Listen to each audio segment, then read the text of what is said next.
Hey everyone, welcome back to my channel. I'm Kayla and it's time to crack into a good book.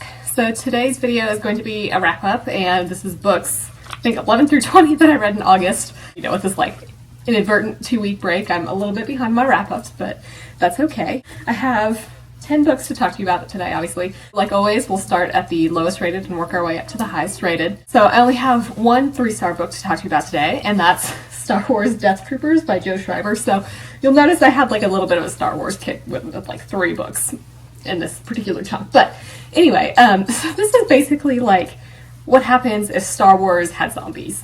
And we have this Imperial prison barge that breaks down. It turns out to be kind of close to this abandoned Star Destroyer. And a boarding party ends up going onto this Star Destroyer because they're obviously like trying to fix their ship. And they end up bringing back a terrible disease.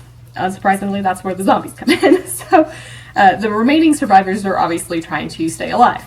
So I thought this was a pretty fun take on zombies. You know, just it's neat to see it in the Star Wars universe. I thought this was a pretty fast-paced book overall, and just like the zombies and the disease was fairly creepy. I could definitely imagine the Empire doing this sort of experimentation. So while maybe it is a little bit of a stretch to have, you know, zombies and horror in the Star Wars universe, I feel like the Empire could possibly do this. We do get some cameos of certain characters that are more well known, and this did seem a little bit convenient and unnecessary, I guess, but it was still really fun.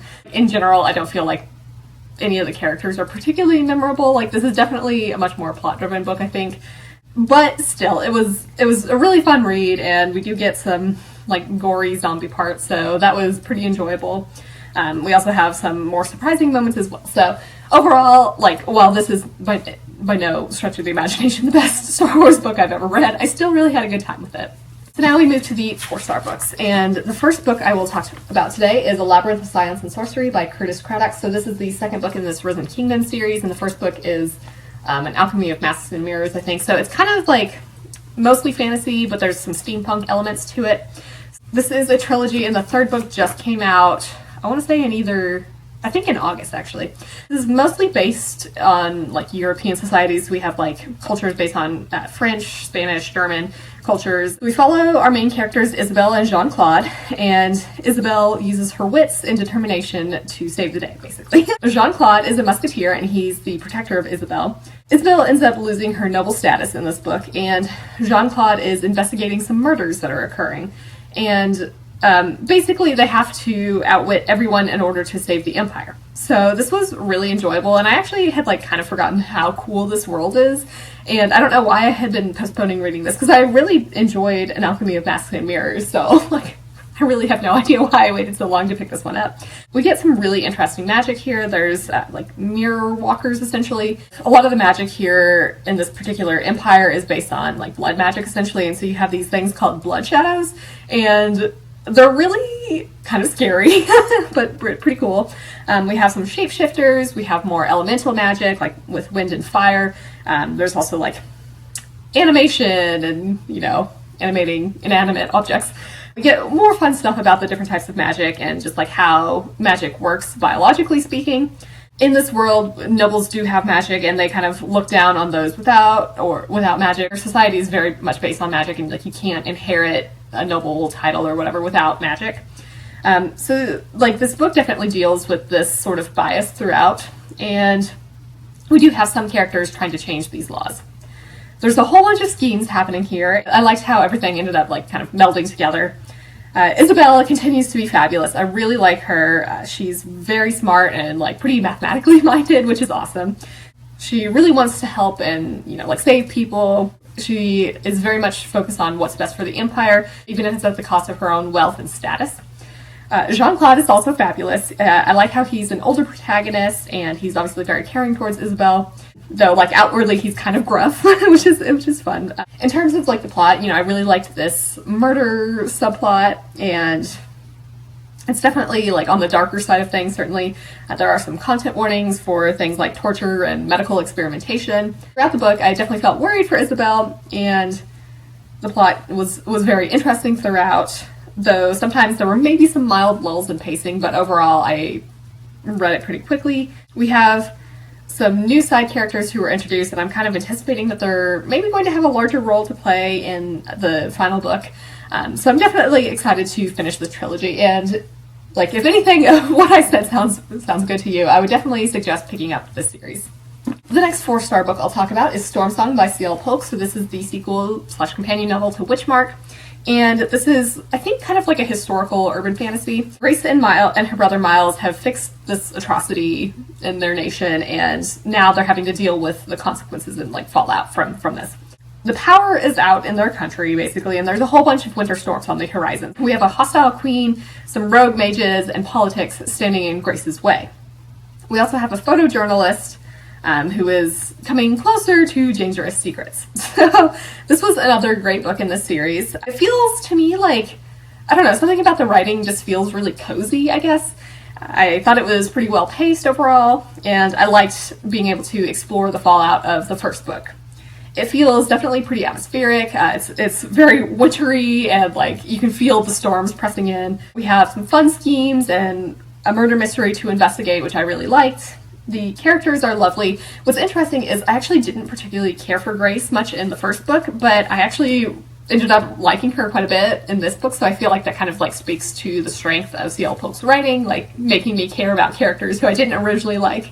Grace is very aware of and like focused on doing her duty to her country, and she's trying to balance her own desires as well, so that makes for some interesting internal conflicts.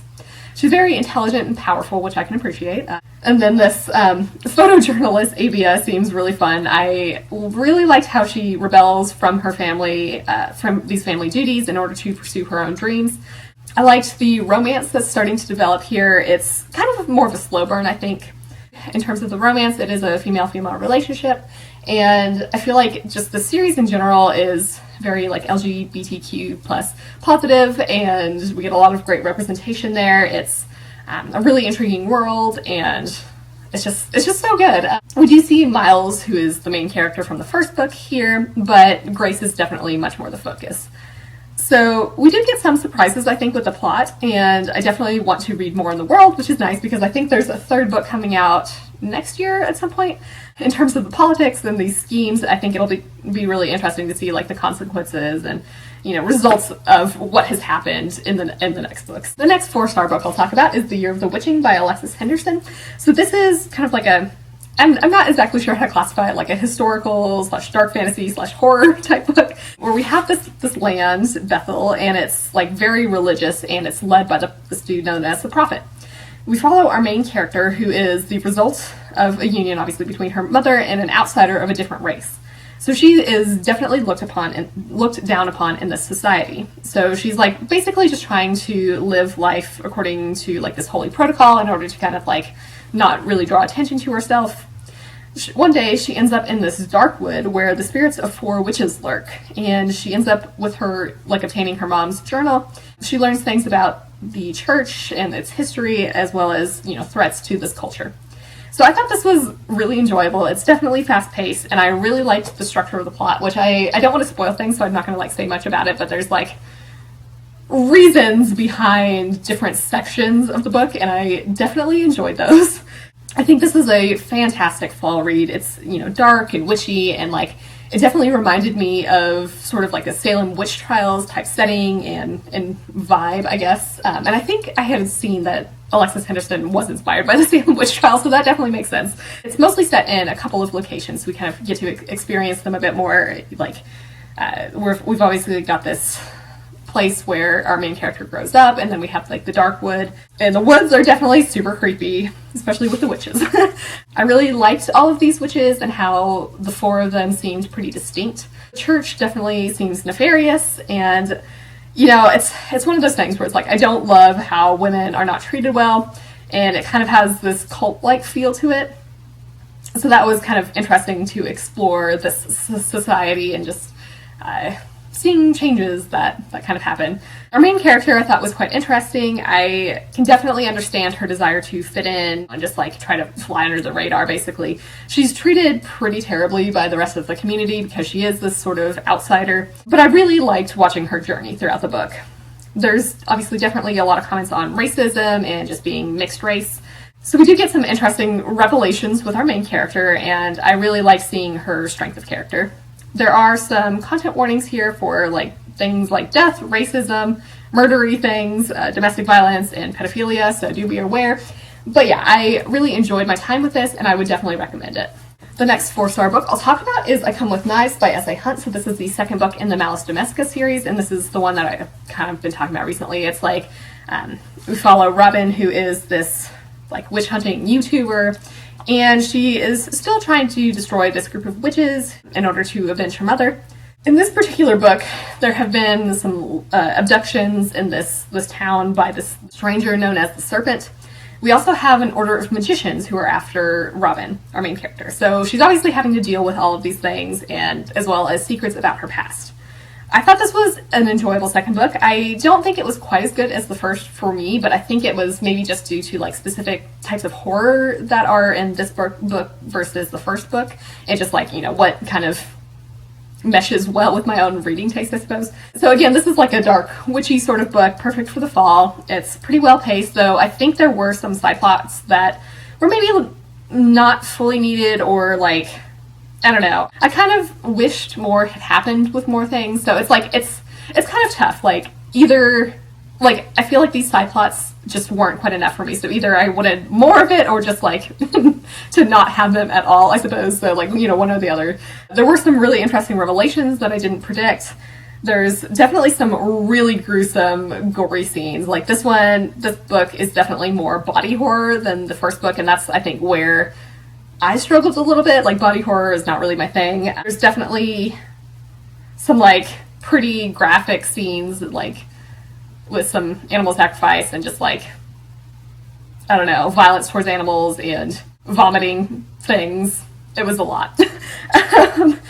There are obviously, like I kind of mentioned, some content warnings here, obviously, for animal sacrifice. There's also some PTSD representation here, so, you know, I suppose that could possibly be triggering, but in general, I thought that the PTSD was pretty well represented. So there was definitely more body horror and not as much, like, creepy scenes, I think, as the first book. I still continue to really enjoy the characters. Robin is still just like this really badass main character. I liked seeing Joel again. He's probably one of my favorite characters. Don't get as much in this particular book with Wayne and the other kids as we do in the first book, and I like kind of missed that. I thought that was, you know, a fun part of the first book, and it kind of had more of like this Stranger Things sort of vibe. Everybody's kind of somewhat on their own for parts of the book, but they all end up coming together, which was nice. We also have Robin's mentor, Heinrich, and we get to learn more about his background. He seems really interesting, and I feel like we're probably going to explore more of this background in the next book. The witches are obviously still alarming, and we learn more about some of their backgrounds, which I thought was like a really cool touch. So yeah, I definitely enjoyed this book and would recommend the series overall. I definitely want to pick up the third book, which I think, I'm trying to remember what I said. I think that comes out on the 15th or something like that. It's definitely this month, so I'm very curious to see what happens next. The next 4-star book I'll talk about is Star Wars Darth Bane, Path of Destruction by Drew Karpyshyn. This is one of like the older Star Wars books, and I've generally heard that the Darth Bane trilogy is like some of the better quality ones, and I would agree with that. So this takes place about 1,000 years before A New Hope, and it's at a time when there are actually lots of Sith, and so this is obviously before the Rule of Two. We follow Dessel, who is a miner, and he ends up being on the run and joining the Sith. So he turns out to be really skilled at using the Force and ends up becoming Darth Bane. He kind of wrestles with this new identity and the Brotherhood of Darkness, and basically must surrender fully to the dark side. So I think, you know, like I definitely enjoyed this. I will say it does have a bit of a slow start. There's like this really extremely detailed game of Sabbac, but it definitely picks up once he leaves his home planet. It's obviously super cool to read from the Sith perspective, and I really liked exploring the dark side, especially this early in the timeline. We still have this war against the Jedi going on, and it's super cool to read about this, and, you know, just like the conflict that it still exists. I really liked seeing Bane train to wield a lightsaber and the Force. I do enjoy a good training montage. Things definitely take a turn throughout his training. Bane is a fantastic villain, and it's like super weird. I found myself rooting for him, even though like he's obviously like a really bad guy, but I like still wanted him to succeed. So that kind of like I don't know. It's just really interesting to be rooting for him. He's super arrogant and very powerful. There are tidbits relating to Knights of the Old Republic, and we do have some other interesting Sith mentioned here. We have, you know, various masters. Everybody is very, like, there's lots of schemes happening, and everybody's pretty evil. We do have some interesting Force powers here that I haven't necessarily seen before. And then obviously we have some classics like the Force Lightning. In terms of like the Rule of Two, that's actually the second book in this series, we get to see how he comes up with this, and this obviously like has a lot of ramifications for what's going to happen with our other Sith people. There are some content warnings for abuse here, but I think that's kind of more early on in the book. But yeah, I thought this was really fantastic, and I definitely want to continue this series. The next 4-star book I'll talk about is Aurora Burning by Amie Kaufman and Kristoff, and this is the second book in this Aurora Cycle series. And this is a YA sci-fi series where we follow this misfit squad, and they're dealing with some Grimps and fake, I can't remember what GIA stands for, like Galactic Intelligence Agents or something like that, agents with flowers for their eyes. Then we have one of the main character in the squad's sister following them. So basically, yeah, we have like a whole bunch of people following our characters. So then the Hadfield, which was the ship that Aurora was originally on in the first book, has actually been found. This was a colony ship that just like mysteriously vanished. Basically, Aurora, or Ori, must master her abilities to stop an ancient evil. So I thought this was a really enjoyable book too, but there is a massive cliffhanger. I'm just like dying to know what happens. I think this was pretty fast-paced overall. There's definitely some silly parts and just like lots of snark and ridiculous situations, but I found them pretty enjoyable. There were some interesting things here that I didn't predict, and I really have no clue what's going to happen next. In terms of some of the information that's kind of revealed here, I definitely want to know how some of these things happened. This evil entity has sort of infiltrated a lot of places, which is like, does not bode well. But I also have questions about just like how evil it is. And I feel like there are a lot of secrets that these supposed good guys are kind of keeping, and I really want to know more about it. The characters are definitely still a lot of fun. I will admit, they do have some similar personality traits, like, you know, everybody's kind of like snarky and quirky and whatnot. I enjoy some snark and like sarcasm and stuff, so I don't really mind that as much. In this, I did like learning more about everybody's backgrounds, because this kind of helps actually distinguish them. We do get to learn more about Zila, who I think is one of my favorite members of the squad. She's very analytical, and, you know, she's been trying to like repress her feelings essentially and just like not feel things. And we get to learn more about her rather sad background as to why she tries to do this. I did find Aurora to be a little annoying throughout this book, but you know, such is life. Cal, I really like how steady he is. In general, I do think that some of the plot elements are a little bit too convenient, but I still had a really good time with it. And, you know, if if you can handle like sarcasm and quirky characters and everything, like, I would definitely recommend this series. So now we'll talk about a 4.5-star book, and that's Star Wars Lost Stars by Claudia Gray. So this is, I think, technically YA, but I feel like it doesn't really read like YA. So we follow Thane and Sienna. I don't know if I'm actually pronouncing Sienna right, but we're going to roll with it. So they live on a planet in the Outer Rim, and they want to enroll in the Imperial Academy in order to be pilots. Thane ends up joining the rebellion after seeing what the Empire does, but Sienna ends up staying. So this ends up being kind of a love story on opposite sides of Empire versus Rebellion, and it's generally set around the original trilogy up through episode 7. So I thought this was a fantastic Star Wars book, and I would definitely recommend it. I really enjoyed seeing it set against this time period and like getting to witness all these events that we are familiar with in this, you know, original trilogy, and just like seeing them from the points of view of, you know, these more normal people, I guess, not the heroes of the rebellion and whatnot. And kind of like on this note, I liked the exploration of just normal people in the Empire, and, you know, seeing how some people can or can't justify the Empire's actions. Really enjoyed the romance here. It's certainly a slow burn romance, and it's really well done. I liked seeing them throughout different points in their lives. Like we start when they're, like the beginning of the book is when they're kids, and like we follow them through the academy and obviously like fighting in this war. Both are very skilled pilots and work really well together, so that was awesome. Sienna is from this like lower class on their planet, and she's raised to be really loyal and keep her word. Thane comes from a more upper class background, and I think he's focused on like ethics and morality. So I liked seeing them, I think, both wrestle with the ethics of the Empire's actions and like trying to convince each other to be on the same side.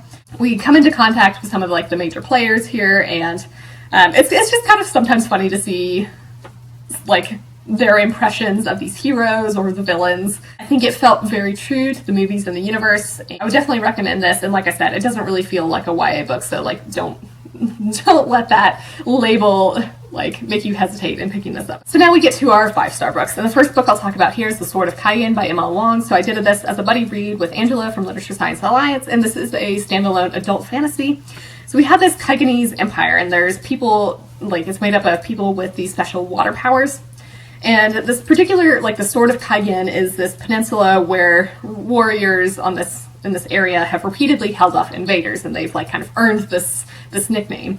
We follow Mamoru, who is 14, and he's training to live up to his family name. And then we have Misaki, who is his mother, and she's basically like hiding her sword fighting past in order to be a mother and housewife. So Mamoru ends up kind of like questioning the outside world and then we have this like threat of invasion, so Misaki, may have to kind of put aside her persona and like really return to who she is. So this was fantastic. Oh my god. I will say the plot structure is not what I expected, but I really liked kind of exploring the aftermath of this really major event. We do have some plot points near the beginning at a school, which is a setting that I really enjoy. I thought this was nicely paced overall, and there's like some really intense scenes, especially with like battles and things like that. But then we have, some like slower scenes where, like I mentioned, we're kind of exploring the aftermath, but I thought these were really well done, and at no point was I bored throughout this book. It was just so good. Everything definitely drew me in. I really liked the magic here. Angela and I kind of talked about this as kind of similar to like Avatar with water bending, and so that was really cool. So we do have different families who have different specialties, like this one particular family basically can form like an ice blade, another family is really skilled at like blood manipulation, basically. So we get some really cool scenes like demonstrating their abilities, and they're definitely like gods essentially. I thought it was really cool to just be in this one area mostly. Like we do get to see a little bit from Misaki's past, just like her schooling on a different area, but it really feels like this particular area where we're focused is very developed, and I really like this setting. Mamoru and Misaki are both fantastic. I liked watching Mamoru question kind of, what he's taught. There's a lot of propaganda, and he's kind of like realizing that maybe everything that he's been told is not necessarily accurate. He is also really receptive to feedback and genuinely wants to be better, which I thought was like so refreshing to see. And I think Misaki is kind of the same way, I think both of them kind of realize that, while they are like very powerful people, they can still be better. And I just liked, neither of them are really all that arrogant. Returning to Misaki, I do feel really bad for her, but I really enjoyed seeing her journey throughout the book, and, it's just so good. Mamoru is very focused on his duty and like really wants to protect his family. Misaki is obviously very focused on her duty as well, and so this was kind of an interesting exploration of like familial duty versus like personal desires and things like that. Takeru, who is Mamoru's father and Misaki's husband, is like real shitty at the beginning, but his character development is like just fantastic. It's sort of that same quality of writing where it's like, if you can convince me that a person that I really hated at the beginning of like a book or a book series or whatever, and like convince me to like them, like your writing is excellent. I mean, I've been kind of rambling about this, but I obviously really enjoyed these characters, and there's some super sad moments here, and I felt all the feels. So yes, I would definitely recommend this book. And finally, the last book I'll talk about is obviously another 5-star read, and that's The Hanged Man by Katie Edwards. So this is the second book in the tarot sequence, and I did this as a buddy read with Kat from Brews and Reviews. So this is an adult urban fantasy, and we follow Rune St. John, who is the heir to the Fallen Sun Court, and like the different courts are based on arcana and like tarot cards and stuff. So Rune's ward is almost kidnapped by the Hanged Man because of a marriage claim. The Hanged Man's court is the gallows, and they're super into necromancy and mutilation magic. So Rune and his companion Brand end up getting involved with a family who used to be in the Sun Court, and the son of this family has been involved with the Hanged Man. Rune is obviously like trying to help out, but this may be kind of risking everything. So this was fantastic. It was an excellent sequel, and just like, oh my god, it was so good.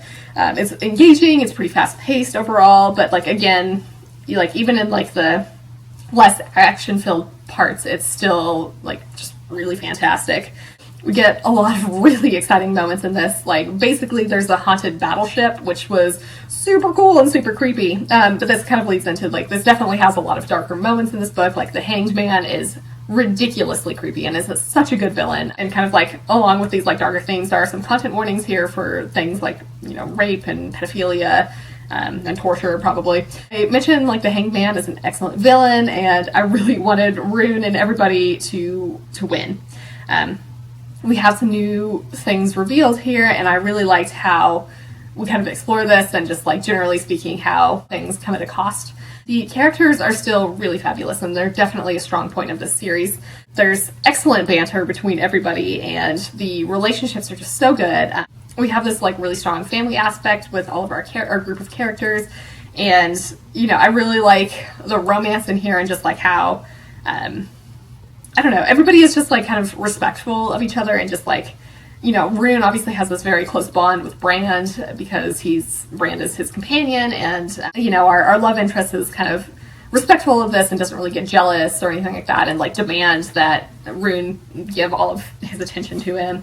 There's a whole bunch of really fun new characters introduced here. We learn more about the major arcana, or like these courts, and we have some new powerful ladies, which is very refreshing to see. I love it, and I'm super excited to see what happens with them. But yeah, like I've kind of mentioned this, I think, with the last book, but this is definitely very LGBTQ plus friendly, and it's just very like natural in this world. But yeah, so this has definitely become an auto-buy series for me, and I'm super excited for the next book, whenever that may come out. With that, those are the 10 books I have to talk to you about today.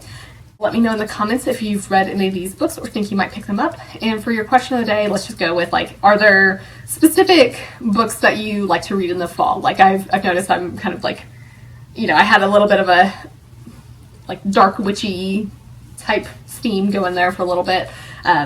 And that's kind of like the sort of books I tend to enjoy in the fall. But anyway, I hope you're all having an excellent day and are reading something awesome. If you enjoyed this video, feel free to give it a big thumbs up, because that would certainly help me out. But with that, I think I'm going to wrap it up here and see you in the next one.